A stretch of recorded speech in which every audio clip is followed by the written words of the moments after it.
আমরা কি চাই, আমরা কি চাই, আমরা কি চাই, আমরা কি চাই, ঘরে ঘরে ঘরে ঘরে হিন্দু মুসলিম, হিন্দু মুসলিম, একতা একতা। সংগ্রামী সাথী ও বন্ধুগণ, আপনারা যারা এখানে এসেছেন, আপনাদের সকলকে জাতীয় নাগরিক কমিটির পক্ষ থেকে বিপ্লবী সালাম এবং শুভেচ্ছা জানাচ্ছি। আপনারা জানেন,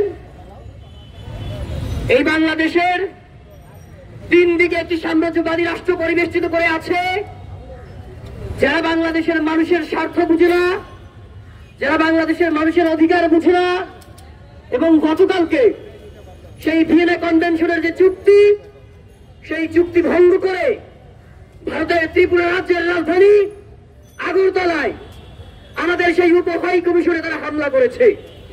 এই আন্তর্জাতিক চুক্তি ভঙ্গের দায়ে অবশ্যই ভারতকে এর কড়া জবাব দিতে হবে।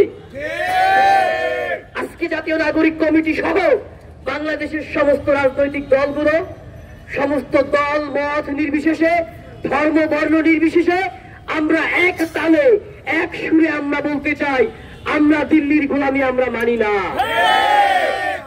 দিল্লির ওই গোলামি যারা মেনেছে, দিল্লির গোলামি মেনে এত বছর বাংলাদেশের মানুষকে যারা পরাধীন করে রেখেছিল, তাদেরকে আমরা ধিক্কার জানাই, আমরা তাদেরকে নিন্দা জানাই।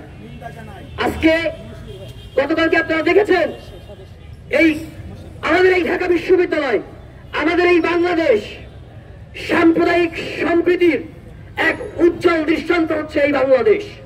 এখানে হিন্দু মুসলিম খ্রিস্টান পাহাড়ি বাঙালি আমরা সবাই একসাথে মিলেমিশে আমরা বসবাস করি।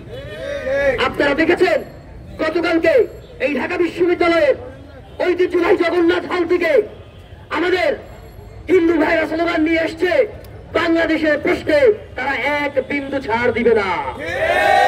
জাতীয় নিরাপত্তার স্বার্থে, দেশের নিরাপত্তার স্বার্থে তারা ভারতকে এক চুল ছাড় দিবে না। বন্ধুগণ, আপনারা দেখেছেন, আমরা যারা বারবার রাজপথে আসি, আমরা যারা বারবার কথা বলি, আমরা একটা কথা বলেছি, এই বাংলাদেশ আমাদের রাষ্ট্র, এই বাংলাদেশের নিরাপত্তা আমরা নিশ্চিত করব।